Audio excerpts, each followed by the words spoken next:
Hello guys, welcome to civil Mantra YouTube channel. तो आज हम पढ़ने जा रहे हैं अपनी यूनिट 3 का पार्ट 3 जिसमें हम कवर करने वाले हैं the court system in India. तो इस वीडियो का ये टॉपिक होने वाला है। तो देखते हैं क्या है ये। सबसे पहले the court system in India. तो अभी तक हमने बहुत सारे कोर्ट्स के बारे में पढ़ा है, supreme court, high court, district court, subordinate courts, और उनकी एक हायरार्की भी देखी है। अब हम इसको और डेप्थ में पढ़ने वाले हैं क्योंकि जो कोर्ट्स का टॉपिक है पूरा वो यूनिट 2 में भी मेंशन है हमारी constitution of India law and engineering में, और यूनिट 3 में भी मेंशन है। तो हो सकता है कि इसका क्वेश्चन दोनों यूनिट से आए, तो आप लोग कंफ्यूज ना हो और कोई प्रॉब्लम ना हो, इसीलिए मैंने ये टॉपिक यहाँ भी इंक्लूड करा है और ज़्यादा अच्छे डेप्थ में और डायग्राम के साथ समझाया है। ठीक है, तो शुरू करते हैं। The general court structure and hierarchy in India, मतलब जो कोर्ट का स्ट्रक्चर होता है वो क्या है और इंडिया में कैसे कैसे हायरार्की मेंटेन की गई है, क्या हायरार्की है, वो हम लोग देखते हैं। ठीक है, so the Indian judicial system functions as a unified and integrated entity। तो यहाँ पर बेसिकली इंडिया की जुडिशियल सिस्टम की बात की जा रही है, जहाँ पर हमने जुडिशरी देखी थी इंडिया की, जिसमें हमने जुडिशियल प्रेसिडेंट पढ़ा था और कैसे कैसे वो सुप्रीम कोर्ट, हाई कोर्ट और बाकी सारे कोर्ट्स में अप्लाई होता है, वो भी देखा था हमारे प्रीवियस वीडियोज़ में। वही चीज़ यहाँ पर बताई गई है कि वो एक यूनिफाइड है, मतलब वहाँ पर एक इंटीग्रेटेड एंटिटी की तरह काम कर रहा है, एक सिंगल यूनिट की तरह काम कर रहा है और लोगों को जस्टिस प्रोवाइड कर रहा है। ठीक है, within the framework of the Constitution of India, the judiciary is categorized into superior judiciary, जिसको मैंने बताया था, comprising the Supreme Court and the High Courts, and the subordinate judiciary consisting of lower courts overseen by the High Court। तो यहाँ पर basically क्या बताया गया है कि कॉन्स्टिट्यूशन ऑफ इंडिया के हिसाब से जो फ्रेमवर्क प्रोवाइड किया गया है, वहाँ पर जो जुडिशरी है मेरी बेसिकली, उसको हमने दो कैटेगरीज में डिवाइड कर रखा है। ठीक है, तो वो जो दो कैटेगरीज हैं, वो दो कैटेगरीज क्या हैं? एक है मेरी सुपीरियर जुडिशरी और एक है मेरी सबऑर्डिनेट जुडिशरी। ठीक है, अब ये जो सुपीरियर जुडिशरी है, इसके अंदर क्या आ गया? इसके अंदर मेरे सुप्रीम कोर्ट आ गया और हाई कोर्ट्स आ गए। ठीक है, और जो मेरी सबऑर्डिनेट जुडिशरी है उसके अंदर मेरे लोअर कोर्ट्स आ गए, जैसे कि डिस्ट्रिक्ट कोर्ट, सबऑर्डिनेट कोर्ट्स। उसके साथ साथ अब ये जो मेरे लोअर लेवल के कोर्ट्स हैं, जिसमें डिस्ट्रिक्ट कोर्ट्स और सबऑर्डिनेट कोर्ट्स आते हैं, इनको सुपरवाइज करने का काम, इनको बेसिकली गाइड करने का काम या कंट्रोल करने का काम कौन करता है? मेरे हाई कोर्ट्स करते हैं। ठीक है, As the highest court in the country, the Supreme Court of India is headed by the Chief Justice of India and serve as the apex judicial authority। तो जैसे हमें पता है कि पूरी इंडिया कंट्री का जो सबसे बड़ा कोर्ट है, सबसे हाईएस्ट कोर्ट है, वो कौन सा कोर्ट है? वो मेरा सुप्रीम कोर्ट ऑफ इंडिया है। तो ये जो सुप्रीम कोर्ट ऑफ इंडिया है, इसमें बहुत सारे जजेस भी होते हैं। साथ ही साथ इस सुप्रीम कोर्ट ऑफ इंडिया का हेड कौन होता है? मेरे चीफ जस्टिस ऑफ इंडिया होते हैं। ठीक है, और ये जुडिशियल अथॉरिटी मतलब बहुत ही हाई लेवल पे, अब क्योंकि सुप्रीम कोर्ट भी मेरा बहुत ज़्यादा हाई लेवल का कोर्ट है, इसी के साथ साथ जो चीफ जस्टिस ऑफ इंडिया है, जो इसको हेड कर रहे हैं, वो भी मेरे एपेक्स जुडिशियल अथॉरिटी की तरह यहाँ पर रोल प्ले करते हैं। ठीक है, India houses a total of 24 high courts distributed across different regions. तो अब सुप्रीम कोर्ट तो हमारा एक ही है, लेकिन इंडिया के अंदर 24 से भी टोटल अगर देखें तो 24 मेरे हाई कोर्ट्स हैं, और जो अलग अलग रीजन्स में डिवाइडेड हैं और डिस्ट्रीब्यूट किए गए हैं। ठीक है, While each state had its own high court, जैसे मैंने प्रीवियस वीडियो में बताया था कि हर एक स्टेट के पास अपना खुद का हाई कोर्ट होना चाहिए। Certain high courts possess jurisdiction over multiple states and union territory. For instance, the Guwahati High Court possess legal matters, ठीक है, in states like Assam, Nagaland। तो यहाँ पर बेसिकली बताया गया है कि जो मेरा गुवाहाटी का हाई कोर्ट है, उसका बेसिकली जो जुरिडिक्शन है वो कहाँ तक है? वो इन स्टेट्स में भी फॉलो किया जाता है, जहाँ पर वो कौन सी स्टेट्स हो गई? असम, नागालैंड, मिजोरम एंड अरुणाचल प्रदेश। तो ये जो मेरा हाई कोर्ट है, गुवाहाटी का हाई कोर्ट, इनका जो जुरिडिक्शन के अंदर ये सारे स्टेट्स भी आ जाते हैं। ठीक है, उसके बाद है the states are further organized into districts for administrative purpose with each district hosting is respective district court. तो जैसे मैंने बताया भी था कि हर एक स्टेट में अपना, जैसे ऐसे देखा जाए तो सुप्रीम कोर्ट तो हमारे पास एक ही है। ठीक है, अब जो हाई कोर्ट का अगर हम देखेंगे तो हर एक स्टेट में अपना एक हाई कोर्ट है, और जो बेसिकली स्टेट्स हैं वो फर्दर क्लासीफाई करे गए हैं बहुत सारे डिस्ट्रिक्ट्स में। ठीक है, अब स्टेट के लेवल पे अगर आपको जस्टिस चाहिए तो आपको एक हाई कोर्ट चाहिए, लेकिन आपको अगर डिस्ट्रिक्ट लेवल पे जस्टिस चाहिए, जजमेंट चाहिए, तो वहां पर हर डिस्ट्रिक्ट को एक हेड करता हुआ एक डिस्ट्रिक्ट कोर्ट होता है। ठीक है, With a few exceptions, the district court holds original jurisdiction over both civil and criminal cases in most cases. तो ये जो district court का jurisdiction होता है वो civil cases में भी होता है और criminal cases में भी होता है, और मैंने previous video में बता रखा है कि civil cases और criminal cases कौन से cases होते हैं। मैं फिर से बता देती हूँ। बेसिकली सिविल केसेस वो केसेस होते हैं जो प्रॉपर्टी रिलेटेड होते हैं, और क्रिमिनल केसेस वो केसेस होते हैं, फॉर एग्जांपल कोई क्राइम हो गया या कोई मर्डर हो गया, है ना, तो ये मेरे क्रिमिनल केसेस में आ गए, ठीक है।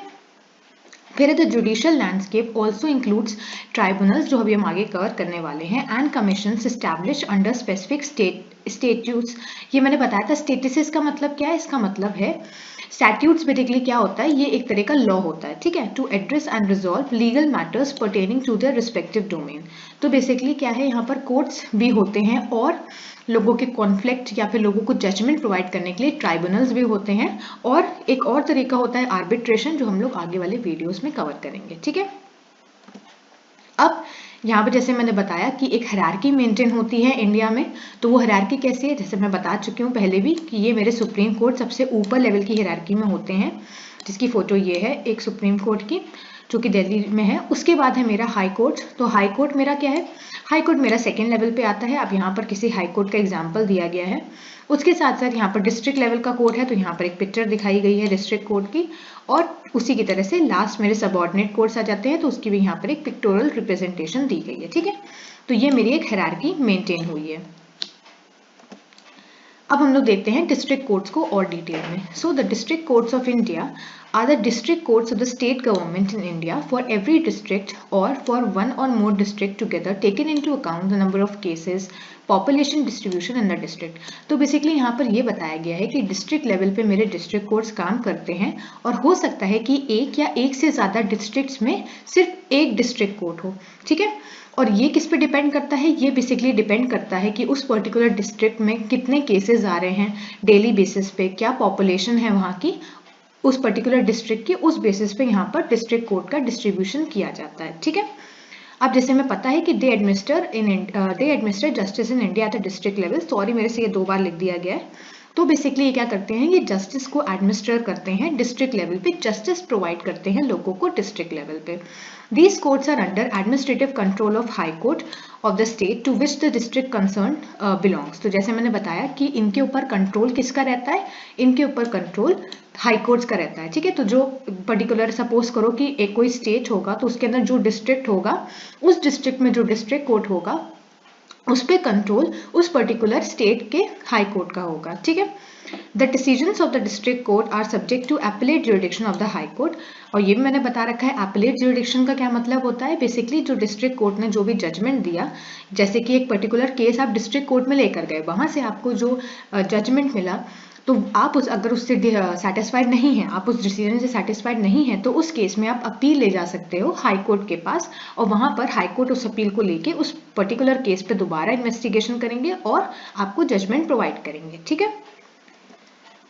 फिर है district courts in India function as a local court under jurisdiction of the state government serving individual district, जो मैंने बता दिया। These courts are responsible for dispensing justice at the district level. अब जैसे मैं बताऊंगी कि अगर आप लोग को पेपर में लिखना हो, तो पेपर में बेसिकली पॉइंट वाइज लिखा करो। पॉइंट वाइज लिखते हो तो एग्जामिनर को पढ़ने में आसानी रहती है और नंबर ज्यादा मिलते हैं, ठीक है। फिर है मेरा the highest judicial authority with in each district is held by district and session जज। तो बेसिकली डिस्ट्रिक्ट कोर्ट्स में बेसिकली मेरे डिस्ट्रिक्ट और सेशन जज भी प्रेजेंट होते हैं। द डिस्ट्रिक्ट एंड सेशन जज serve as the primary court for original civil cases complementing the role of states high court. तो यहाँ पर बेसिकली जो जज होते हैं ये मेरे सिविल केसेस को डील करते हैं व्हेन एड्रेसिंग क्रिमिनल मैटर्स, और जब ये क्रिमिनल मैटर्स को देखते हैं according to the code of criminal procedure, the district court also functions as the court of sessions. तो बेसिकली क्या है कि अगर नॉर्मल कोई सिविल केस की अगर हम लोग बात कर रहे हैं, तो उस केस में अगर कोई डिस्ट्रिक्ट कोर्ट जो है वो अगर सिविल केस को डील करेगा, तो वहां पर वो उस स्टेट के हाई कोर्ट की तरह काम करता है। उसी तरह से अगर सिमिलर जो डिस्ट्रिक्ट कोर्ट है वो क्रिमिनल मैटर्स का जजमेंट वहां प्रोवाइड करता है, तो उस केस में वो डिस्ट्रिक्ट कोर्ट मेरा किसकी तरह काम करता है, कोर्ट ऑफ सेशंस की तरह, ठीक है। डिस्ट्रिक्ट जज जो मतलब डिस्ट्रिक्ट कोर्ट में जो जज होते हैं appointed by the state governor based on the advice of state chief justice presides over the district court. तो बेसिकली जो डिस्ट्रिक्ट कोर्ट के जज होते हैं उनको कौन अपॉइंट करते हैं, उनको मेरे गवर्नर अपॉइंट करते हैं, और किसकी एडवाइस पे अपॉइंट करते हैं, मेरे चीफ जस्टिस की एडवाइस पे अपॉइंट करते हैं, ठीक है। Alongside the district judge, there may be additional district judges and assistant district judges appointed based on workload consideration. तो बेसिकली यहाँ पर और भी जजेस होते हैं। अब वो जजेस किसके ऊपर डिपेंड करते हैं, वो जजेस का नंबर उस पर डिपेंड करता है कि कितना वर्कलोड है बेसिकली एक पर्टिकुलर डिस्ट्रिक्ट के बेसिकली जजेस पे, ठीक है। The jurisdiction of the additional district जज and their respective court is equivalent to that of district जज and the district court they preside over. और वही चीज़ यहाँ पर भी समझाई गई है कि जो मेरा ज्यूरिडिक्शन होता है मेरे डिस्ट्रिक्ट जज का और जो वो पर्टिकुलर कोर्ट के साथ डील कर रहे हैं वो किसके इक्विवेलेंट है, एक डिस्ट्रिक्ट जज और मेरे एक डिस्ट्रिक्ट कोर्ट के, ठीक है। अब मेरा नेक्स्ट टॉपिक आता है जो आता है डिस्ट्रिक्ट कंज्यूमर फोरम। तो ये क्या है, under the provisions of the CP act, मतलब जो कंज्यूमर का जो एक्ट बनाया गया था 1986 के हिसाब से, there is a 3 tier quasi judicial mechanism at the district, state and national level to provide simple and speedy resolution to the consumer dispute. तो बेसिकली यहाँ पर क्या है, जैसे आप लोग को पता होगा कि अगर कोई पर्सन है, ठीक है, वो बेसिकली 2 लोग होते हैं, एक होता है प्रोड्यूसर, एक होता है कंज्यूमर। प्रोड्यूसर कौन होता है, जिसने एक पर्टिकुलर प्रोडक्ट को बनाया और लोगों तक उसको पहुंचाया, और कंज्यूमर कौन है, कंज्यूमर हम लोग हो गए जो उस पर्टिकुलर प्रोडक्ट को यूज करेंगे, कंज्यूम करेंगे, ठीक है।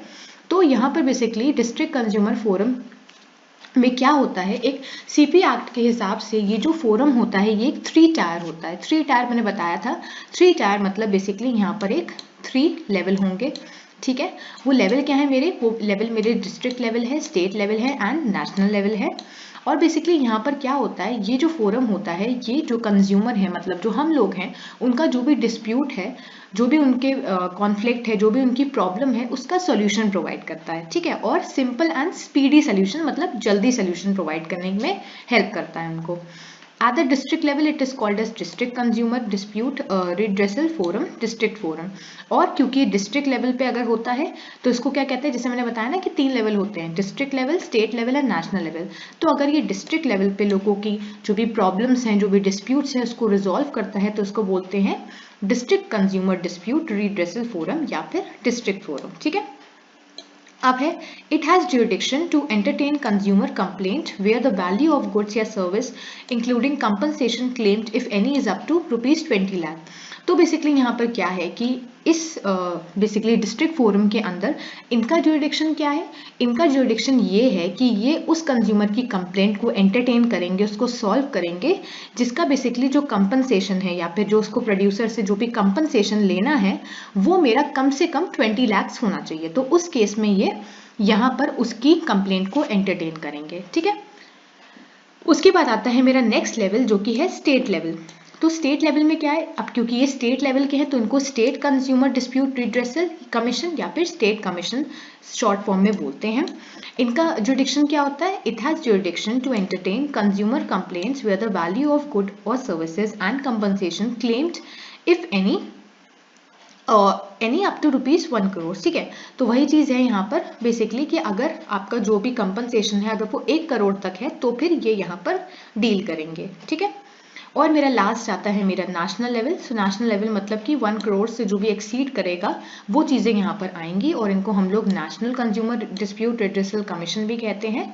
और जो कंपनसेशन है अगर वो 1 करोड़ से एक्सीड कर जाता है तो उस केस में बेसिकली ये जो मेरे डिस्ट्रिक्ट कोर्ट्स हों बेसिकली यहाँ पर जो भी कमीशन होगा नेशनल लेवल पे वो यहाँ पर लोगों की प्रॉब्लम्स को, लोगों के कॉन्फ्लिक्ट्स को, उनकी प्रॉब्लम्स को रिजॉल्व करेंगे, ठीक है। तो ये था मेरा डिस्ट्रिक्ट कंज्यूमर फोरम। अब इसके ऊपर पीछे की कुछ हिस्ट्री है। तो द कंज्यूमर प्रोटेक्शन एक्ट जो कि हमने सीपी एक्ट पढ़ा था 1986 is one of the benevolent social legislation intended to protect the large body of consumers from exploitation। तो बेसिकली ये एक्ट क्यों बनाया गया, अब यहाँ पर लिखा भी है कंज्यूमर प्रोटेक्शन एक्ट। इसका मतलब क्या है, कंज्यूमर जो है उनको प्रोटेक्ट करके रखना इस एक्ट का मेन बोल सकते हो, इस एक्ट का मेन एम था, ठीक है। और किस चीज से बेसिकली उनको प्रोटेक्ट करना है, उनको प्रोटेक्ट करना है उनके एक्सप्लॉयटेशन से कि उनका किसी भी तरह का एक्सप्लॉयटेशन नहीं होना चाहिए। It has become the vehicle for enabling people to secure speedy and inexpensive redressal of their grievances. और बेसिकली इस एक्ट के हिसाब से यहाँ पर क्या था, लोगों की मदद करना, बेसिकली कंज्यूमर्स की मदद करना, ताकि वो स्पीडी जल्दी से उनको अपनी प्रॉब्लम्स का सोल्यूशन मिल सके, और वो जो सोल्यूशन हो, वो जो पूरा प्रोसीजर हो सोल्यूशन तक पहुंचने का, वो इनएक्सपेंसिव हो, एक्सपेंसिव ना हो, हर आदमी जो भी पर्सन है वो उसको बेसिकली अफोर्ड कर सके। ठीक है, to provide cheap, speedy and simple redressal. ये याद रखना कि कहीं पर भी अगर कंज्यूमर फोरम का क्वेश्चन आ जाए तो उस केस में याद रखना कि जो कंज्यूमर प्रोटेक्शन एक्ट है वो ये 3 चीजें प्रोवाइड करता है। सबसे पहले चीप, मतलब जो भी आपका सोल्यूशन तक पहुंचने का जो भी प्रोसीजर होगा वो चीप होगा, स्पीडी होगा मतलब जल्दी होगा, आपको ज्यादा टाइम वेट नहीं करना पड़ेगा, और सिंपल होगा। ठीक है, To consumer dispute, quasi-judicial machinery is set up at each district, state and national level called district forum, state consumer dispute redressal commission and national consumer dispute redressal commission respectively, जो कि हमने समझ लिया था, और इनके अंदर क्या क्या जुरिडिक्शन आती हैं वो भी हमने देख लिया था। At present there are 610 district forums। तो प्रेजेंट लेवल पे अगर हम देखें तो 610 मेरे डिस्ट्रिक्ट फोरम है, 35 मेरे स्टेट कमीशन है, with apex body as a national consumer dispute redressal commission having its office at Janpath Bhawan, A wing 5th floor, Janpath, new Delhi. तो बेसिकली जो स्टेट लेवल पे काम कर रहे हैं उनका जो ऑफिस है वो मेरा न्यू दिल्ली में है, और प्रेजेंट स्टेट में मेरे 610 डिस्ट्रिक्ट फोरम्स हैं। ठीक है, to improve operational efficiency and coordination, accessibility and speed administration that shall lead to improvement in time-bound justice to the consumer, the Department of Consumer Affairs, Government of India has launched a scheme for computerization and computer networking of consumer for in the country called Covenant through NIC। तो basically government ने भी एक initiative लिया है consumers को exploitation से protect करने का, और उसको हम लोग क्या बोल रहे हैं, हम लोग बोल रहे हैं computerization and computer networking of consumer. ठीक है, अब establishment of consumer dispute redressal agencies, basically ये जो कस्टमर के वो बोल सकते हो जो उनका डिस्प्यूट्स है, ठीक है, उसको जो सॉल्व करने के लिए जो एजेंसीज बनाई गई हैं, उन एजेंसीज का एस्टैब्लिशमेंट कैसे हो रहा है वो देखते हैं। So the agencies are set up under the consumer protection act, जो कि CP एक्ट 1986 भी है, at the district, state and national level, to provide simple and inexpensive quick, मैंने बताया था कि वो जो वर्ड्स हैं चीप, सिंपल एंड उसके बाद क्या था ईजी, ताकि आपको सिंपल मिल जाए, वो चीजें आप लोग याद रखना। Quick redressal against consumer complaint, where a consumer can file complaint in the consumer court against any defective good purchased or deficient service rendered, including restrictive, unfair trade practice adopted by any trader or person within 2 years from the date on which cause of action arose। तो basically यहाँ पर क्या बताया गया कि आप कैसे कैसे अपनी जो पर्टिकुलर डिस्प्यूट है आप उसको एड्रेस कर सकते हो। बेसिकली आपको क्या करना होगा, आपको कंज्यूमर जो आपकी जो भी कंप्लेंट है आपको उसको फाइल करना पड़ेगा कोई भी कंज्यूमर कोर्ट में। ठीक है, और हो सकता है कि अब ये केस क्या हो सकता है कि आपको कोई डिफेक्टिव गुड प्रोड्यूसर ने बेचा हो, या फिर उसका जो ट्रेड है वो गलत किया गया हो, तो ये आप बेसिकली वहां पर आप अपनी कंप्लेन को फाइल कर सकते हो। और ये आप कब तक कर सकते हो, ये आप 2 साल के अंदर तक आपको ये करना पड़ेगा। ठीक है, अगर आपको वहां पर कंप्लेन करनी है तो। अब एजेंसीज क्या है, the agencies are as follows। So a consumer dispute redressal forum, to be known as the district forum, established by the state government in each district, जैसे हमने देखा भी था कि हर एक डिस्ट्रिक्ट लेवल पे एक डिस्ट्रिक्ट फोरम का बेसिकली फॉर्मेशन हुआ है। This consumer court deals with complaint where the value of goods or service and compensation, if any, claimed is less than 20 lakhs। ठीक है, जो हमने देखा था। उसके बाद है a consumer redressal commission, to be known as state commission establishment by the state government, and this consumer court deals with the complaint where the value of the goods or service and compensation, if any, claimed exceed rupees 20 lakh but not exceed rupees 1 crore। तो 20 लाख से ज्यादा हो और 1 करोड़ से ज्यादा नहीं होनी चाहिए। तो उस केस में मतलब 1 करोड़ से कम और 20 लाख से ज्यादा में मेरी स्टेट वाला चीज आ गई, और नेशनल लेवल पे बेसिकली क्या होगा कि अगर 1 करोड़ से ज्यादा है तो वो चीजें मेरी यहाँ आ गई। तो याद रखना कि अगर बोले पेपर में कि आप एजेंसी बताओ, तो एजेंसी यही 3 लेवल्स की मेरी एजेंसीज हो गई। ठीक है, नेक्स्ट आता है मेरा मोस्ट इंपॉर्टेंट टॉपिक जो कि होता है ट्राइब्यूनल, और ट्राइब्यूनल पेपर में सबसे ज्यादा पूछा जाता है, तो उसको आप लोग अच्छे से समझना। ट्राइब्यूनल बेसिकली क्या है, ट्राइब्यूनल जैसे मेरा डिस्ट्रिक्ट कंज्यूमर फोरम था उसी की तरह क्वासी जुडिशियल बॉडी है, और यहाँ पर क्या है ये जो ट्राइब्यूनल बनाया गया है बेसिकली ये क्यों बनाया गया है, ये इसीलिए बनाया गया है ताकि लोगों के जो भी डिस्प्यूट्स हैं, जो भी उनके कॉन्फ्लिक्ट्स हैं, जो भी उनको प्रॉब्लम है, उनका बेसिकली सॉल्यूशन प्रोवाइड कर सके। अब ये प्रॉब्लम्स क्या होंगी, ये इश्यूज क्या होंगे, ये प्रॉब्लम एडमिनिस्ट्रेटिव भी हो सकते हैं या फिर टैक्स रिलेटेड डिस्प्यूट्स। ठीक है, मतलब जो भी टैक्स रिलेटेड डिस्प्यूट्स होंगे वो मेरे ट्राइब्यूनल डील करेंगे। Generally, a tribunal refers to any individual or institution with the authority to judge, adjudicate or determine claims and disputes.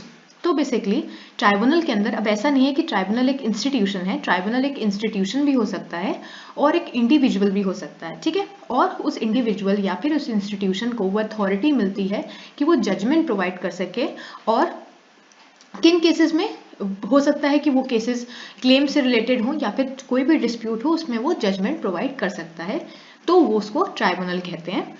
Tribunals were not initially included in the original constitution but were incorporated into the Indian Constitution through the 42nd Amendment Act of 1976। तो basically ये जो tribunal का concept था ये हमारे constitution में पहले नहीं था, लेकिन अमेंडमेंट जब हुआ 42nd अमेंडमेंट 1976 में, तब मेरा ये ट्राइब्यूनल का कॉन्सेप्ट वहां पर इंक्लूड कर दिया गया। ठीक है, तो tribunal perform a range of functions including adjudicating disputes. तो बेसिकली डिस्प्यूट्स को सॉल्व करना मेरे ट्राइब्यूनल का काम है। नेक्स्ट है मेरा determining rights between conflicting parties. तो बेसिकली सपोज करो कि दो मेरी पार्टीज हैं, दो ग्रुप्स ऑफ पीपल हैं, उनके बीच में कोई कॉन्फ्लिक्ट चल रहा है किसी भी राइट को लेके। जैसे सपोज करो कि दो लोगों ने कंपनी खोली, ठीक है, अब उस कंपनी में जो भी प्रॉफिट आया है उस प्रॉफिट में उन दोनों पार्टीज के बीच में कॉन्फ्लिक्ट चल रहा है। वो लोग एक पर्सन कह रहा है कि मेरा ज्यादा शेयर है, दूसरा पर्सन कह रहा है नहीं मैंने ज्यादा मेहनत करी, मेरा ज्यादा शेयर है। तो ये जो कॉन्फ्लिक्टिंग पार्टीज हैं, ये जो इनमें प्रॉब्लम चल रही है, इन प्रॉब्लम को भी सॉल्व करने का ट्राइब्यूनल के पास वो पावर है। और बेसिकली इनके बीच में राइट्स का डिवीजन कैसे होगा, उस पर्टिकुलर हमारे केस में उस प्रॉफिट का डिवीजन कैसे होगा, वो भी मेरे ट्राइब्यूनल का ही बोल सकते हो फंक्शन है। ठीक है, फिर है मेकिंग एडमिनिस्ट्रेटिव डिसीजन। तो मेरा ट्राइब्यूनल एडमिनिस्ट्रेटिव डिसीजन भी देता है, उसके साथ साथ reviewing existing administrative decision and so on. मतलब एडमिनिस्ट्रेटिव डिसीजन भी देता है और जो पहले एडमिनिस्ट्रेटिव डिसीजन दे दिए गए हैं उनको भी वो रिव्यू करके वहां पर अपना ओपिनियन रख सकते हैं। ठीक है, there are tribunals for settling various administrative and tax related disputes. तो बहुत सारे ट्राइब्यूनल अभी प्रेजेंट है, जिनमें से है सेंट्रल एडमिनिस्ट्रेटिव ट्राइब्यूनल जिसको CAT कह रहे हैं, income tax appellate tribunal, custom exercise and service tax appellate tribunal, national green tribunal, उसके साथ computational appellate tribunal and securities appellate tribunal. तो इनमें से आप लोग कोई एक दो का नाम याद रख लेना। तो इतने सारे मेरे ट्राइब्यूनल होते हैं, और भी होते हैं। The term tribunal is derived from the word tribunes, which means magistrates of the classical Roman public. So अपनी नॉलेज के लिए याद रख सकते हो कि ट्राइब्यूनल जो वर्ड है वो ट्राइब्यून से बेसिकली डिराइव किया गया है, जिसका मतलब होता है magistrates of classical Roman public. ठीक है, अब है tribunals refers to as the office of tribunes, that is a Roman official under the monarchy and the republic with the function of protecting the citizen. ठीक है, देखो tribunal को basically ट्राइब्यून word से मैंने बताया जैसे कि वहां से डिराइव किया गया है। तो बेसिकली वो क्या थे, ट्राइब्यूनल बेसिकली रोमन ऑफिशियल्स की तरह उनको सिंबलाइज किया जाता है, जो कि मोनार्की में है, मतलब एक ही रूलर जो होगा उनके बेसिकली अगर उनको रूल करवाया जाए तो एक ही रूलर के अंडर हैं। उसके साथ साथ इनके पास वो पावर मिली हुई है कि ये लोगों को प्रोटेक्ट कर सके, उनको जजमेंट प्रोवाइड कर सके और उनके डिस्प्यूट्स को सॉल्व कर सके। A tribunal generally is any person or institution having authority to judge, educate on or to determine claims or dispute, whether or not it is called a tribunal in its title। तो अगर वो tribunal है या फिर वो tribunal नहीं भी है, अगर वो लोगों की क्लेम, लोगों के डिस्प्यूट्स को सॉल्व कर रहा है, उनको हेल्प कर रहा है, तो उस केस में वो उसको ट्राइब्यूनल हम लोग बोलते हैं। ठीक है, अब ये कोई पर्सन भी हो सकता है ये कोई इंस्टीट्यूशन हो। ठीक, अब यहाँ पर एक डायग्राम के थ्रू मैंने बताया, जैसे सुप्रीम कोर्ट है, हाई कोर्ट है, उसके बाद हाई कोर्ट पे अगर हम देखें तो मेट्रोपॉलिटन लेवल पे सिविल कोर्ट्स मैंने बताए थे, city civil court and courts of small causes. उसके साथ साथ क्रिमिनल केसेस को डील करने के लिए क्रिमिनल कोर्ट्स है, जिसमें session court, metropolitan and magistrate court. फिर हम डिस्ट्रिक्ट लेवल पे देखें तो कुछ सिविल डिस्ट्रिक्ट कोर्ट्स आ गए, जो कि सिविल केसेस, जो कि डिस्ट्रिक्ट लेवल पे काम करके सिविल केसेस को डील करेंगे। क्रिमिनल कोर्ट्स आ गए जो कि डिस्ट्रिक्ट लेवल पे काम कर रहे हैं, जिसमें session court and judicial magistrate. उसके बाद मेरे ट्राइब्यूनल्स आ गए, जैसे कि सेंट्रल एडमिनिस्ट्रेटिव ट्राइब्यूनल, जैसे मैंने बताया था CAT, फिर income tax tribunal, motor accident claim tribunal, cooperative tribunal, rent control tribunal, national green tribunal. तो इतने सारे बहुत सारे मेरे ट्राइब्यूनल इस लेवल पे आ गए। फिर कुछ industrial court and labour court आ गए, फिर कुछ फैमिली कोर्ट्स आ गए। ठीक है, तो ये मेरा पूरा एक डायग्राम के थ्रू मैंने बताया ट्राइब्यूनल्स के बारे में। नेक्स्ट है मेरा कि ट्राइब्यूनल्स बनाने की जरूरत क्या थी, इनको स्टैब्लिश करने की जरूरत क्या थी। So to address the backlog of cases in different courts effectively. So basically यहाँ पर क्या था कि जो मेरे कोर्ट्स थे, हाई कोर्ट थे, सब ऑर्डिनेट कोर्ट थे, डिस्ट्रिक्ट कोर्ट्स थे, इनमें जो बहुत सारे केसेस ऐसे होते हैं जो बैकलॉग होते हैं, जो बहुत साल से सिर्फ कोर्ट में पड़े हुए हैं और वहाँ पर उनको जजमेंट नहीं प्रोवाइड हो रहा है, वहाँ लोगों को जस्टिस नहीं मिल रहा है। ठीक है, क्योंकि बहुत सारे केसेस कोर्ट्स में आते हैं और बहुत से ऐसे केसेस भी होते हैं जो बहुत टाइम तक कोर्ट में ऐसे ही रखे रह जाते हैं, उनको जजमेंट नहीं प्रोवाइड होता है। तो ऐसे सभी केसेस को डील करने के लिए, उनको जजमेंट प्रोवाइड करने के लिए हमारा क्या यहाँ पर ट्राइब्यूनल का एस्टैब्लिशमेंट हुआ। ठीक है, तो पहला तो यही हो गया, to address the backlog of cases in different courts effectively. Next है मेरा tribunal play a crucial and specialized role within the justice system. तो जो जस्टिस सिस्टम है, बेसिकली जो जुडिशरी सिस्टम है, लोगों को जस्टिस प्रोवाइड करने का जो सिस्टम हो गया, वहाँ पर ट्राइब्यूनल एक बहुत इंपॉर्टेंट और बहुत एक क्रूशियल रोल प्ले करता है लोगों को जस्टिस प्रोवाइड करने का डिफरेंट मैटर्स में। नेक्स्ट है मेरा they help alleviate the workload of already overwhelmed court. तो जो मेरे जैसे सिमिलर पहले वाले की तरह ही हो गया कि जो मेरे कोर्ट्स हैं जिनके पास बहुत ज़्यादा लोड ऑफ वर्क है, उनमें केसेस हर डेली बेसिस पे मल्टीपल केसेस आ रहे हैं, तो उन मल्टीपल केसेस को सॉल्व करना कहीं कहीं बहुत सारे कोर्ट्स के लिए, जो कोर्ट हैं उनके लिए भी बहुत प्रॉब्लम वाला टॉपिक है। तो इस पूरे वर्कलोड को कम करने का जो काम है वो मेरे ट्राइब्यूनल्स करते हैं, ताकि जो कोर्ट्स हैं वो जो बहुत मोस्ट इंपॉर्टेंट टॉपिक्स हैं, जो इंडिया की सिक्योरिटी से रिलेटेड हैं, वो उन पे बेसिकली अपना फोकस रख सकें। और ये जो मेरे बोल सकते हो जो ये जो केसेस हैं जो मेरे टैक्स रिलेटेड हैं, या फिर बहुत सारे ऐसे केसेस जो ट्राइब्यूनल्स डील कर सकता है, वो सारे केसेस मेरे ट्राइब्यूनल डील करें। ठीक है, tribunal handle disputes concerning area such as environmental issues, armed forces matter, tax dispute and administrative challenges. तो अब से बहुत सारे केसेस होते हैं, बहुत सारे एरियाज होते हैं जहां पर ट्राइब्यूनल अपने वहां पर डिस्प्यूट को हैंडल कर सकता है, वहां पर बेसिकली सॉल्यूशंस प्रोवाइड कर सकता है। अब वो सारे टॉपिक्स कौन से हो गए, वो सारे एरियाज कौन से हो गए, इन्वायरमेंटल रिलेटेड इश्यूज जो होते हैं, जैसे कि पोल्यूशन हो रहा है एक पर्टिकुलर डिस्ट्रिक्ट में, यहाँ पे जो भी प्रॉब्लम इन्वायरमेंट से रिलेटेड है, वहां पर ट्राइब्यूनल अपना कॉन्ट्रीब्यूशन दे सकते हैं। उसके साथ साथ आर्म्ड फोर्सेस में भी वो लोग अपना कॉन्ट्रीब्यूशन दे सकते हैं। जो भी टैक्स रिलेटेड डिस्प्यूट्स होते हैं वहां पर हमने देखा ही, और जो एडमिनिस्ट्रेशन रिलेटेड जो भी चीजें हैं, जो भी प्रॉब्लम्स हैं, वहां पर भी ट्राइब्यूनल्स हेल्प कर सकते हैं लोगों को जस्टिस प्रोवाइड होने में। ठीक है, अब यहाँ पर ट्राइब्यूनल्स इन इंडिया बताया गया, जैसे मैंने बता दिया, लेकिन यहाँ पर कुछ और मेंशन है। एडमिनिस्ट्रेटिव ट्राइब्यूनल्स हैं जो कि central administrative tribunal, state administrative tribunal, फिर है मेरे वाटर डिस्प्यूट ट्राइब्यूनल की पानी से रिलेटेड जो भी इश्यूज हैं वो ये ट्राइब्यूनल डील करेंगे। एडमिनिस्ट्रेटिव ट्राइब्यूनल्स क्या होंगे, जो एडमिनिस्ट्रेशन से रिलेटेड, बेसिकली सेंट्रल और स्टेट लेवल पे जो भी एडमिनिस्ट्रेशन से रिलेटेड जो भी प्रॉब्लम्स होगी वो मेरे एडमिनिस्ट्रेटिव ट्राइब्यूनल्स डील करेंगे। आर्म्ड फोर्सेस ट्राइब्यूनल मैंने बता दिया, नेशनल ग्रीन ट्राइब्यूनल होंगे, फिर है income tax appellate tribunal. Administrative tribunal जो था मेरा, ये जो पहला वाला है CAT, वो set up by an act of parliament, administrative tribunal act 1985। It owes its origin to article 323A of the constitution.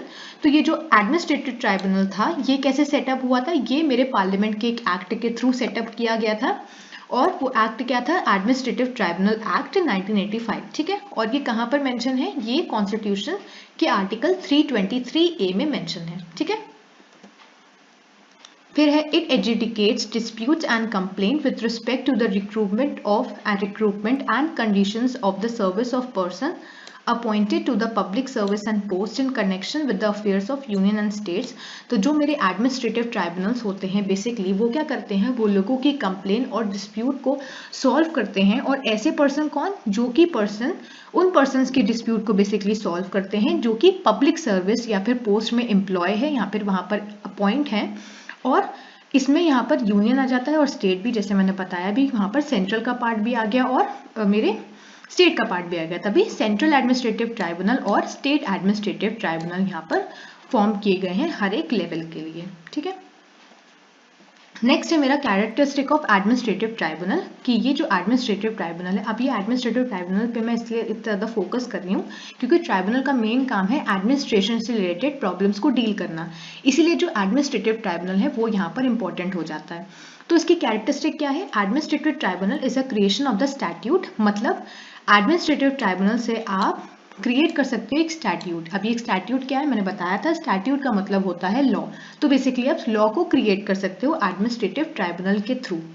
Next है मेरा an administrative tribunal is vested in the judicial power of the state and thereby performs quasi judicial function as distinguish from pure administrative function. तो जो quasi judicial function हैं जो पीछे भी हमने पढ़े वो भी मेरे एडमिनिस्ट्रेटिव ट्राइब्यूनल डील करते हैं। नेक्स्ट है मेरा administrative tribunal is bound to act judicially and follow the principle of national justice. तो जो जुडिशियल के जो पूरे लॉज हैं, जुडिशरी के जो बेसिकली जो भी लॉज दिए गए हैं वो मेरे एडमिनिस्ट्रेटिव ट्राइब्यूनल बाउंडेड होते हैं इसको फॉलो करने के लिए, और वहाँ पर उनको सारे प्रिंसिपल्स जो कि नेचुरल जस्टिस में होते हैं वो सारे प्रिंसिपल्स को भी इनको फॉलो करना पड़ता है।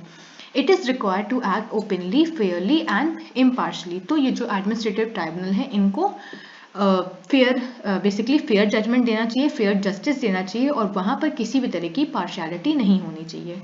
फिर है an administrative tribunal is not bound by the strict rules of procedure and evidence prescribe by the civil procedure code. और बेसिकली यहाँ पर एडमिनिस्ट्रेटिव ट्राइब्यूनल पे कोई भी बाउंडेशन नहीं है, कोई भी रूल्स वहाँ पर नहीं लगाए गए हैं इनके ऊपर कि आपको ये पर्टिकुलर रूल्स को फॉलो करना पड़ेगा, इस पर्टिकुलर प्रोसीजर को फॉलो करना पड़ेगा, जो कि कहाँ पर मेंशन है, जो कि मेंशन है मेरे सिविल प्रोसीजर कोड में। ठीक है, तो ये पूरा मेरा एडमिनिस्ट्रेटिव ट्राइब्यूनल की कैरेक्टरिस्टिक हो गई। तो इस तरह से मेरा ट्राइब्यूनल खत्म होता है और कोर्ट सिस्टम भी खत्म होता है। आई होप आप लोग को ये वीडियो समझ में आया होगा। अगर समझ में आया है तो वीडियो को लाइक करें, शेयर करें और चैनल को सब्सक्राइब करें। Thank you.